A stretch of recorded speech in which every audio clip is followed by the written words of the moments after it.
wants to have a dance show daw with you and to have a separate.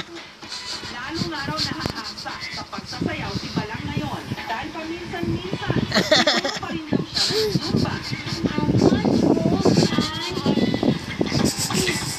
At may bago rin daw dapat abangan kay Balang dahil sa kanyang pinakabagong viral dance video dahil nag-imbita na naman daw sa kanya na lumipad pa Amerika sa sunod na linggo.